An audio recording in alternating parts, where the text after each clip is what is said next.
Family, friends, and fans are mourning the loss of a coaching legend. Good evening. I'm Josh Rowe. And I'm Latricia Thomas. This morning, after a 5-year battle with dementia, legendary Lady Vols basketball coach Pat Summitt passed away. Well, it's a hard number to even comprehend. In her 38 years at Tennessee, Summitt won 8 national titles and 1,098 games, the most by any Division I basketball coach, man or woman.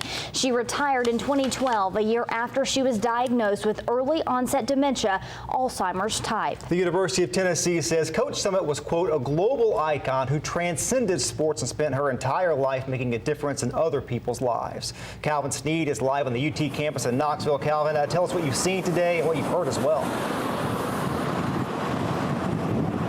There has been so much of an outpouring of love and affection and just whatever you can think of for the late legendary coach Pat Summitt. Let me step out of the way here. As you can see, as you saw just a few minutes ago, people have been bringing cards and letters and dropping off flowers. There's a basketball in there. There's a wreath back in the back.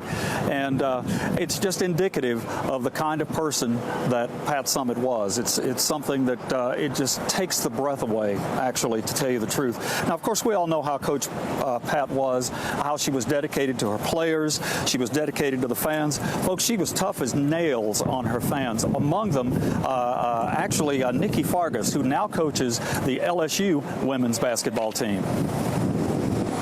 She talks about all the time in recruiting. One of the first things you talk about is we have 100% graduation rate. All my players graduate. And even one of my former teammates who couldn't play anymore, so it was medical, she said, you're still going to be here. You're still going to get that degree. All throughout the show, we're going to be telling you more of the celebration of Pat Summitt's life.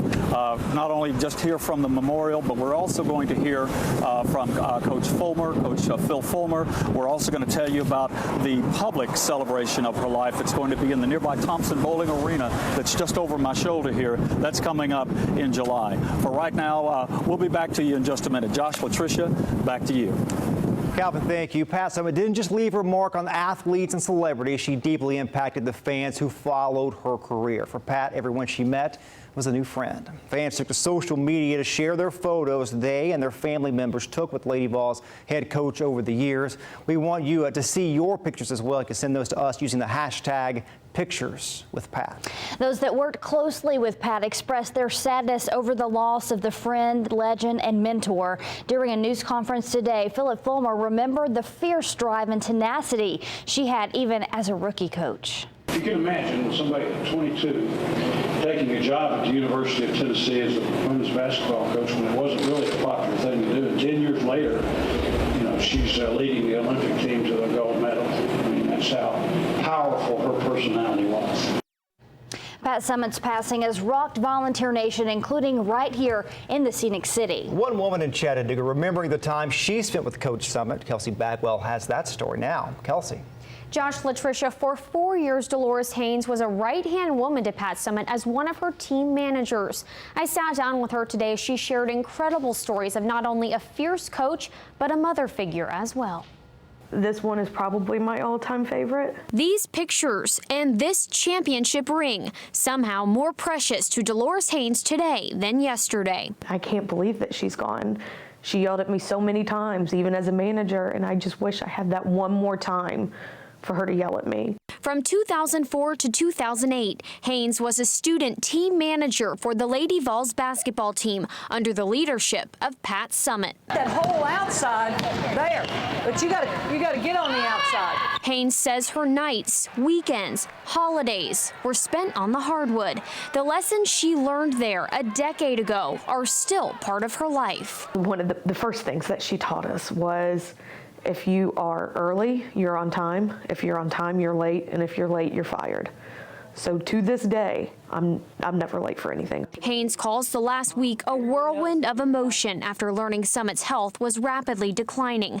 As stories about Summitt, her fierce coaching style, and famous glare are told. I want people to know that she was just more than a coach. She was a person she had a heart, more than just the icy glare. Now, as Haynes and the rest of Volunteer Nation prepare to say their goodbyes to an icon, she holds precious, irreplaceable memories close. My experiences with her, I can't trade that in for anything in the world, and I wouldn't, because she, along with my parents and my family, she's brought me to be the person I am today. Haynes is now a closing specialist at a real estate firm. She says her work ethic and attention to detail would be non-existent without the lessons she learned from Summitt 8 years ago. Latricia. Kelsey, thank you. So many say they learned from Pat Summitt. Her son, Tyler, released a statement saying a private service and burial will be held in Middle Tennessee. There will be a public celebration of her life. That will happen at one of her favorite places, Thompson Bowling Arena. That date, Thursday, July 14th at 7 p.m.